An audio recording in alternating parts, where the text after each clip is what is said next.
Everyone, welcome back to another episode of the Founder Side Chat. My name is Luke Newman, CEO and founder of Overlai. Hey everybody, my name is Chase Tarrant. I'm the CMO and co-founder of Overlai. Today we have a very special guest taking some time away from his very busy work in the C2PA, Leonard Rosenthol, who is Senior Principal Scientist at Adobe and C2PA Chair. Thank you for joining us today, Leonard.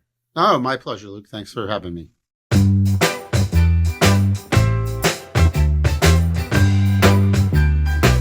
We are obviously a part of the C2PA. Overlai is trying to build some tools for creators going forward, and C2PA is very important with what we're doing. And I think it's important to hear from Leonard specifically about like the genesis of the C2PA. We're fairly new. C2PA was started, a couple of years ago. So I'd love to hear just your background personally, how you got involved with Adobe. I know you were heavily involved with PDF. I've always been curious to ask you that question specifically, like what did you do with the PDF, and how has that actually helped you form your game plan and your ideas with the C2PA? Without going into too much gory detail, I started off in the computer industry, working back in the days before the internet. In practical where communications were using these things called modems and terminal emulators and things that most people have probably never even heard of, and they're okay with that.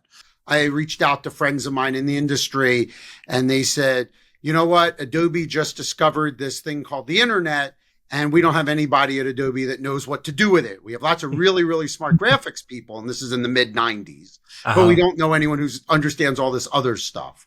So I was hired at Adobe to work on everything other than graphics. Mm-hmm. And so that was my role back in the 90s at Adobe, and part of that was PDF. That's awesome. Wow. So I guess now this kind of gets us into C2PA, but I'd be curious to hear your first thoughts on C2PA and where that all kind of started. Yeah, absolutely. I mean, and it's well documented. So at Adobe, two of our executives had this idea that the need to express for creatives to express that it was their assets, their images, their videos, etc., and express that and throughout its life cycle, like hey, I took a picture, I edited it in Photoshop, I brought it into Premiere, whatever the life cycle was. This idea of what we now call provenance was key. It was very important to us as Adobe and we felt to the industry. And it was time to do something about that, because this whole concept of deepfakes, again, predating the real, comeuppance of generative AI. Generative AI existed, but nobody really heard about it yet. So we weren't even thinking about that. We were concerned with people taking somebody else's picture, playing with it in Photoshop or the equivalent, and claiming it was theirs, claiming it was real. So we wanted to help prevent this deep fake scenario. So Adobe, in conjunction with the New York Times and the pre-Elon Musk Twitter, started what was called the Content Authenticity Initiative, the CAI. At the same time, and we didn't know it until later on, Microsoft and the BBC and the CBC, Canadian Broadcasting Company, were off doing something very similar with a very deep focus on video and professional publishing. So we were thinking about the creatives, they were thinking about the professionals, but it was the same problem space. Yeah. So when we discovered each other, we all came together and said, let's not compete, let's form one group that can solve this problem. And that's where the C2PA was born. It was these two groups saying, we've got a problem, we need to solve it. Let's form a group and deal with the technical aspects. And that's what C2PA does. And this is a little aside on that, but do you kind of forecast that happening even further? We've been approached by various other standards groups who want to connect the work of C2PA into theirs. So, for example, we've been having discussions very recently, ongoing, with the W3C, the group responsible for the web standards. So they are very excited about bringing C2PA into the web platform. What does it mean to be directly integrated into a browser, to be part of a web page? we don't know what the answers are yet. But the fact that that group wants to have those conversations is exciting and really to us represents the fact that we did the right thing. We're, they've recognized that, it has the momentum that it does. It's crazy. I come from the filmmaking background, and I've never directed a Marvel movie, right? But I imagine your role is similar to what a Marvel film director has to go through, where it's a big studio feature film. You have some creative control, but you also have to adhere to certain requirements. And then you have all these big moving pieces that you have to not only, pay attention to and make sure that they get what they need, but it's a lot of politics. It's a lot of, you have to wield a lot of different, different skill sets. Interests and skill sets. Yeah. Absolutely. I think it's a great analogy. I mean, I don't have to deal with the Hulk stepping on me or something like that. But yeah, short of those particular problems, it's a great analogy. Absolutely. Who's the metaphorical Hulk in the C2PA? I don't know. Listen, sometimes it's not, and I'll be, the normal answer would be, oh, well, it's Adobe or Microsoft or Google. You think it's some big company because you think size, but not always. It's really one of the nice things about working in a group where it's not, we don't even vote. I mean, we have a procedure for voting. We've never had to use it, which I think is a wonderful thing. Yeah. Because it's all consensus based. The goal is we all come to the same answer. And some people are more vocal on different topics or different areas than others, as they should be. It's like when you come into the C2PA, you have to try to take off the hat of your company and you have to put on your kind of standards hat. And yes, it's hard to get rid of like your own interests and what you want to have happen. But at the end of the day, it seems like you said, nothing's ever gotten to the point of a vote, and people tend to put on their standards hat and go like, we all want certain things to happen for our businesses and our companies, but to get anything done in this environment, everybody has to give and take a little bit. Yeah, absolutely. And personally, I think it's also good because it's people who've never had to do this before are now forced into it. Yeah. And I think it's just good for human nature. Because hopefully these are skills, that you take elsewhere, you take out of the workplace. My wife sometimes yells at me about that. You're acting like a standards person when we're out to dinner with our friends. Stop it. Right. Yeah, that's funny. I wanted to delve back into comparing it to movies because that's what I do. But a lot of people compare AI to Oppenheimer and the atom bomb, and I don't know if that's a great comparison or not, but I do feel like the work that goes on in the C2PA is very important if that is true, if that is close to a good comparison. Because, we're coming at it from creators' perspectives and like how it affects the creator economy and being able to facilitate payments for people to provide, high quality organic training data could be beneficial for AI down the line. Like we believe a lot of these things, but it's kind of small in scope to the worst case scenarios of AI and how we, we think of a science fiction outcome to AI. And I personally think like something like the C2PA is what's needed to prevent us as a society and from getting to some of those science fiction outcomes from the Terminator, the Matrix. Like we have a chance. We're still not fully set in stone with a lot of this AI stuff, and we have a chance here to do it right and to have it benefit humanity versus us be reliant on it. And like, do you ever think about some of that stuff, some of that high level, like, yeah.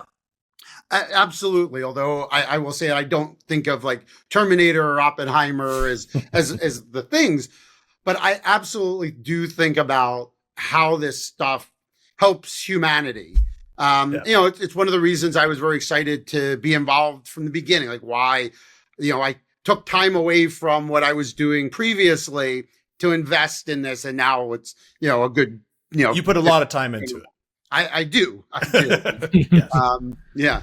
It's sometimes more than I should, but because it's important. I mean, back to this question. Yeah. But I look at it, not from those like it's going to explode or the robot's going to take over, because I'm not thinking about it. To me, AI is one of the possible it's a very big and important problem. Don't get me wrong. Some of what it's doing is just the latest way of accomplishing things. I mean, AI isn't doing anything that, a very, very, very skilled human couldn't do with Photoshop or Premiere in the past. It would have taken them a lot longer and they would have needed certain skills, but it's not new per se. It's not really new. Yeah. And this really it just makes it faster and easier to do. And I think about this, in terms of societal harms, to be honest. And I will also say that when I came into C2PA, when we started the organization, it wasn't a mindset that I necessarily had. But one of our early members is a group called Witness. And their job is to literally help people out in, I don't want to say just the third world, but areas where there are, atrocities of some fashion taking place, and help those citizen journalists get the information out. Like, that's what this group does. And so they were extremely helpful in getting me, and I think the C2PA at large, to keep all that in mind. And that's why we have a threats and harms group that constantly keeps that up to date. So, so when I think about the harms, I'm thinking about even, in America right now, the election, the number of fakes going around, and even some of our candidates, and without taking aside, some of our politicians or saying, hey, that was created with AI, it's not real, don't believe it, even if we don't know the reality. Well, we do. Extreme harm, like that. The worst timeline of that could get very bad. Correct. And and then there are things like non-consensual sexual imagery and all that stuff that just huge societal harms, because it can lead to death, and we don't want that. Anything that I can do to help humans, to help the world, I feel good. For artists, the big thing was always do it for the exposure, right? And with AI right now, we're not even getting attribution. We're not even getting exposure. It's like, at the very least, it would be nice to be getting attribution, and I think we'll get there with some of this stuff. Absolutely. And you need that. Without attribution, the way the terms I tend to use, but same concept. Yeah. You've got to establish who you are. You establish you are the author. You have rights to do, is like you said, it's my image. I can distribute it. But you can't do anything with it. And then, but you know what? If you pay me $1.50 or whatever, then you can use it. So I want remuneration. How do I get paid? How do I establish those relationships? Yeah. It all builds on top of provenance. Yes. Totally. Leonard, I have a quick question about that. So we were talking with some IP lawyers the other day, just talking about, what actually takes the priority. Is it the terms and conditions of these organizations, these social media websites, or would it be the standard that overrides that? These companies will see the assertion. There's no guarantees that they'll follow it. Got it. That's right. Okay. And outside of that, that's kind of our thing to follow up on. That's the individual creator's thing to follow up on. And I think at the end of the day, that's all you can. The key piece to all of this is that you as the creator have made that assertion. Correct. Yes. And God forbid you're ever taken into court. Yes. You have something on which to stand that is cryptographically verifiable. Meets the requirements of digital signature law in the United States, and actually most other jurisdictions as well. That you can take and say, look, I think like the main point that we're trying to make, and a lot of people are, may argue with us on social media that we're anti-AI or we're like against the progression of tech. The idea is like generative AI, the majority of it is sourced from, it's scraped unethically, unauthorized across all web platforms without people consenting to that. So therefore you're taking the style, art mimicry, and putting that into practice and calling it your own without any attribution whatsoever. So that's the part that, we're trying to explain. Yeah, there is an opportunity for responsible AI. But it has to be from the original human creator, who crafted up the style and the skills. Obviously, no argument from me and no argument from Adobe. We take that very, very seriously. But I also will point out that there are interesting usages of AI that are, on the fringe that don't hit that same note. So I'll give you an example of one using, movies and video as an example. So one of the things that again, I'll use Adobe as an example. So something we released recently in Premiere that also got a lot of huge interest, which is AI driven, is our ability. You can go in and you can take the ums and ahs and stuff out in the transcript. We'll fix the audio. And then my personal favorite part, we resync the lips. Oh, that's amazing. Okay. So you don't even see, so the lips match the new transcript. So it's using the cross dissolve or something, using cross dissolve kind of to. Well, it uses, it's Gen Fill because it's doing the same thing, but it's using like that person's lips. No, I agree. Like that, or the one where it's like you can have your eyes be looking at the camera and you're actually looking off screen. Like that type of stuff is so helpful, so amazing. Exactly. Yeah. Right. Yeah. And in that case, you're not, leveraging something, or the other one, translation, auto translation of different things, I think is a great example. Right. You're not, I'm not using your work, so to speak. If you participate in something like that on Premiere, and you have your clips, obviously you guys need to train the data to be better. Is it automatically opt in, or is that a choice for the creator to say, I don't want this to help train the model for it to improve? Like, how does everything is in the case of Adobe, everything is opt in. We will never, ever, ever use your stuff without your permission. Amazing. Okay. I want to get your perspective on DLT, because obviously, if we can call it blockchain, we can call it DLT. I know blockchain is not the word that we'd like to use, but, for everybody to understand, for me as a creator, and if I say to Facebook or to any of the organizations that I want to opt out using their settings, that is therefore saved in a centralized data center that I cannot verify or validate that I'm actually being opted out of that. So our use of blockchain is for that, third party. Hey, check it up, look it up for yourself. At least for the assertion to be decentralized. Yeah. For no one to control, manipulate the data, for someone else to go and verify that, third party, everyday user can use that. That's obviously a big part of our foundation of our work that we're doing. What is your perspective on actually, how has it progressed? Your perspective on DLT? Obviously NFTs and all the speculative plays in crypto, that's the opposite of what, we're focused on with what we do, but it's evolved quite a bit. Do you have I guess just a perspective on DLT and how things are going, how it can be used? I will give you my personal perspective. So not Adobe, not C2PA, whatever. I'll give you my personal perspective. I think there's a lot of great usages for DLTs and blockchains. They serve some excellent purposes. Whenever you do it, it's immutable. There's a guaranteed timestamp.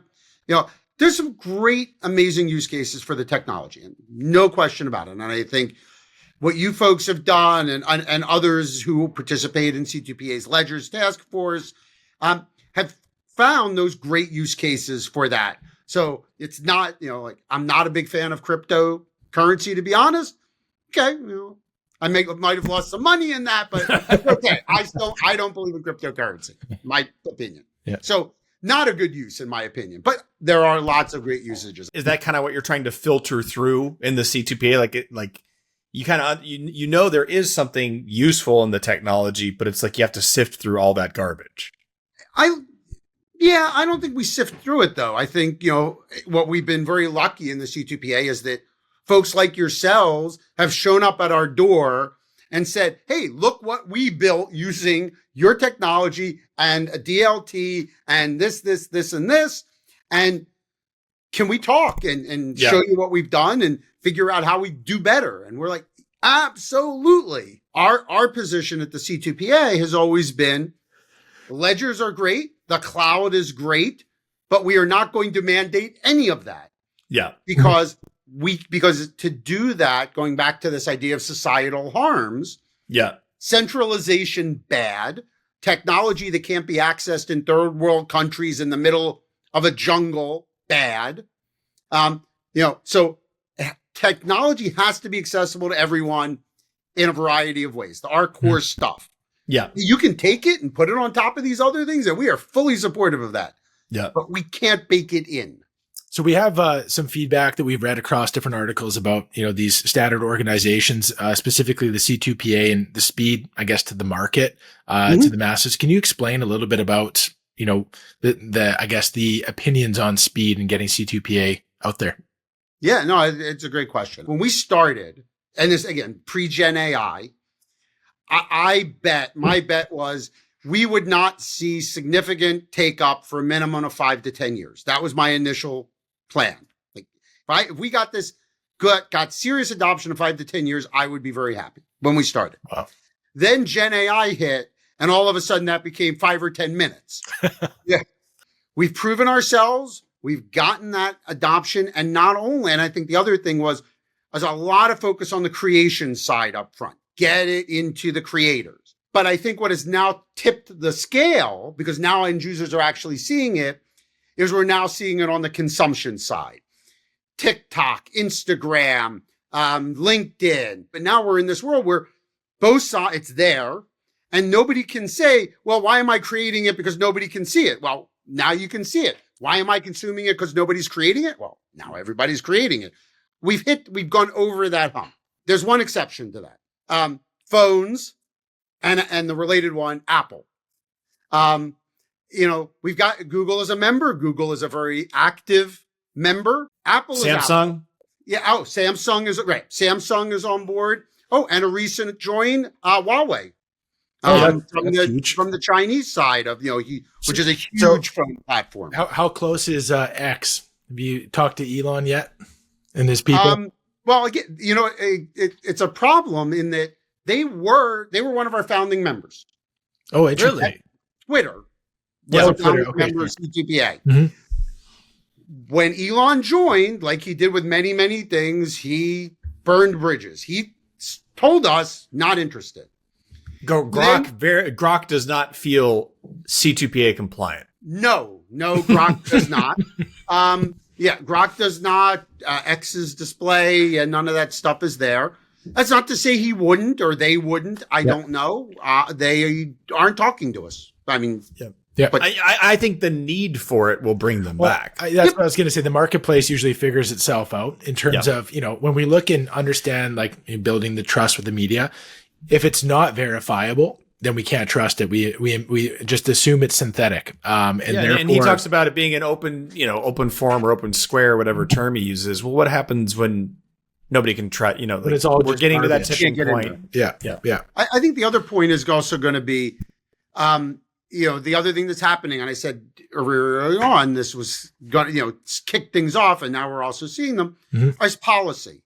You've got the EU AI Act. You've got the executive order here in the US around AI. You've got equivalents in the UK and pick your favorite country. They've got an AI Act equivalent. Yeah.